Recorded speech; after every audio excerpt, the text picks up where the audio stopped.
ৰ'দ আৰু গৰমৰ প্ৰকোপ দেখি আমাৰ গৃহিণীবিলাকৰ চিন্তাই হৈ গৈছে, কি বনাম কি খুৱাম। আৰু আজি মই কি বনাই খুৱালোঁ চাওঁচোন। পঁইতা ভাত আৰু এইফালে দি দিলোঁ খাটি সৰিয়হৰ তেল।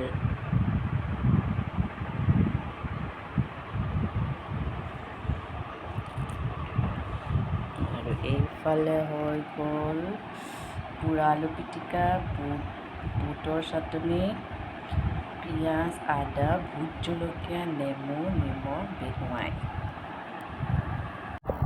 এইফালে মানুহজনক দি দিলোঁ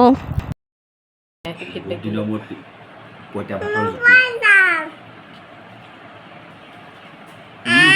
ধুনীয়া। মানুহজনে ভাল পালে আৰু কি লাগিছে ন। আৰু এইফালে ছোৱালী আৰু শহুৰ দেউতাকো দি দিলোঁ। মই কিবা চাই আছোঁ এতিয়া। কেনেকুৱা নিধি? ভাত পানীবিলাক পৰি গৈছে। ভাল।